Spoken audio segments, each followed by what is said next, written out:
Olha aí, meu amigo, os sinais de desaceleração da economia brasileira continuam a aparecer. E não são de 2025 não, tá? Sinais de 2024. Na verdade, o quarto trimestre do ano passado, que o IBGE está terminando de fechar os dados, deve divulgar isso aí em uma semana mais ou menos, e os economistas já estão prevendo, de maneira geral, uma queda no impulso do crescimento. Não é recessão ainda, não é queda na produtividade, na geração de riqueza, ainda não. É desaceleração.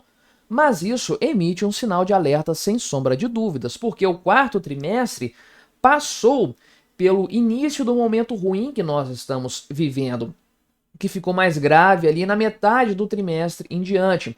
Então as repercussões maiores disso vão acontecer agora no primeiro trimestre de 2025, que por outro lado tem uma série de coisas interessantes acontecendo no agro e tudo mais, pode ser que haja um impulso nesse sentido, mas é quase um consenso do mercado. Este ano teremos recessão técnica acontecendo no Brasil e algum grau de desaceleração, isso é inevitável. Vamos conversar sobre isso para tentar entender qual é a dimensão dessa queda na atividade econômica e por quanto tempo ela pode se prolongar. Mas antes, não se esqueça de se inscrever no meu canal se você ainda não for inscrito, e se você quiser colaborar ainda mais com o meu trabalho, você pode se tornar membro patrocinador, só clicar no botão Seja Membro aí embaixo, com valores a partir de R$ 1,99 por mês. Isso me ajuda bastante, pode ter certeza disso, né? Então, o ano de 2024 teve um PIB ali, um crescimento alto, ao que tudo indica. O pessoal está prevendo aí 3,5% de crescimento, algo nesse sentido. Nós sabemos que o PIB potencial é muito menor, talvez uns 2%, se bobear nem isso. Então a maior parte não, mas uma parte substancial do crescimento econômico do Brasil no ano de 2024 veio de impulso fiscal.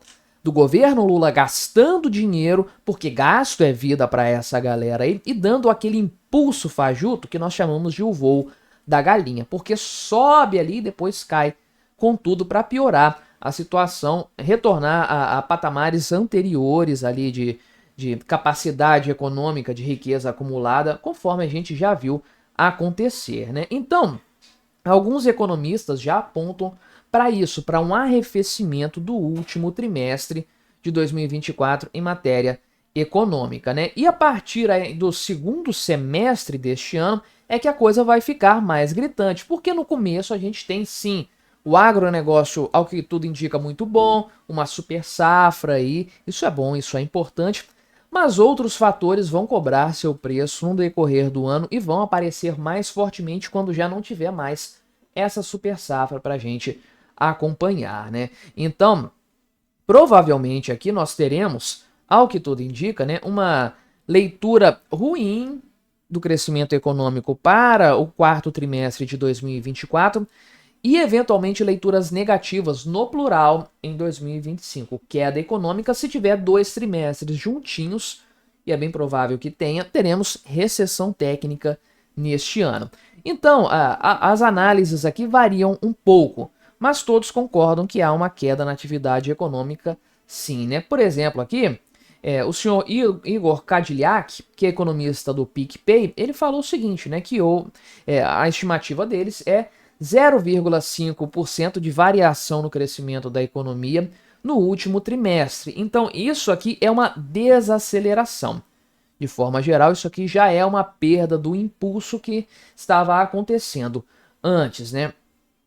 Por outro lado aqui, a XP afirma, né, que também vai ter 0,5% de crescimento em relação ao quarto trimestre de 2024, né?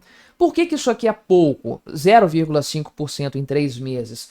Porque isso aqui num ano dá 2%, 2,2% se a gente considerar que é percentual em cima de percentual. Então, a economia brasileira estava crescendo num ritmo muito maior do que isso aqui antes, né? Alguns trimestres, provavelmente mais de 1% de crescimento em relação aos anteriores. É uma desaceleração considerável. Só que o senhor José Francisco Lima Gonçalves, que é professor de economia da USP, acha que, na verdade, o crescimento do último trimestre em relação ao terceiro de 2024 vai ser de 0,2%. Praticamente nada. Se você extrapola isso aqui para o ano todo, dá um crescimento de menos de 1%. É uma economia estagnada. E o quarto trimestre tem muito dessa característica, sem sombra de dúvidas. E o que ele fala aqui vai muito ao encontro de coisas que eu tenho repercutido no canal desde o final do ano passado. Queda no consumo, queda nas expectativas, queda na produção, vários outros fatores também, até nos serviços tem sido relatado isso aí, né? Então, o que acontece aqui?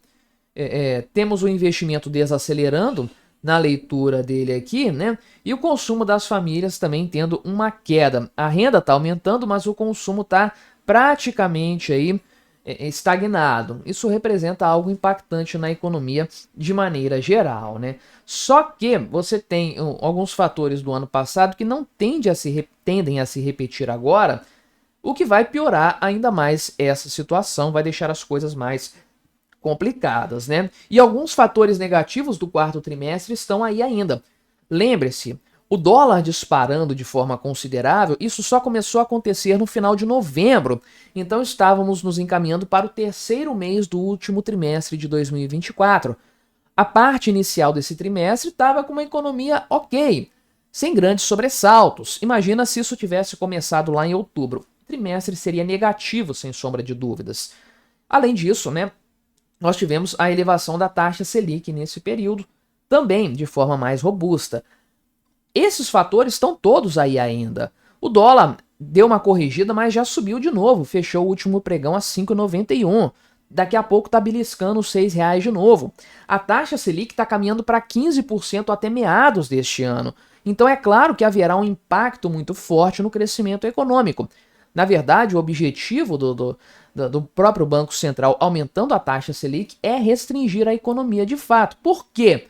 Porque a economia cresceu fajuntamente na base do consumo. O governo imprimindo dinheiro, fazendo pé de meia, fazendo Bolsa Família lá no tampo, BPC, auxílio gás e mais um monte de coisas aí, de trambiques demagógicos, despejando dinheiro na economia para fazer o voo da galinha. A galera gastando, parece que a economia está crescendo, mas não está. E essa gastança motivada por um excesso de dinheiro, de oferta de moeda no mercado, faz com que os preços subam bastante. Aí o Banco Central tem que vir, entrar nessa história, tem que intervir com uma taxa Selic elevada para fazer os preços caírem. Como? Restringindo a compra, restringindo a demanda do povo, o consumo, né? É o que vai acontecer. E como esse é o motor da economia brasileira sob o governo Lula, a economia vai cair, não tem para onde correr. Como seria a forma correta, a forma precisa de você ter um crescimento econômico no Brasil, em qualquer outro país de fato, né? É você ter investimento em capital,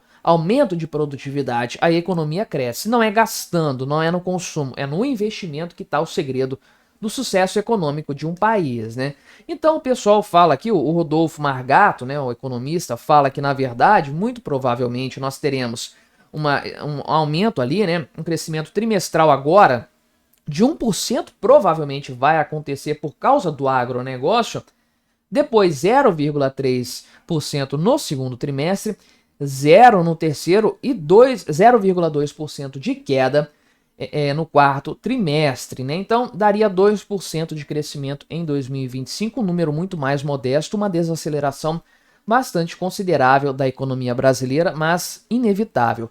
É o único caminho a se tomar e qualquer coisa que o Lula faça para evitar isso aqui vai quebrar o país.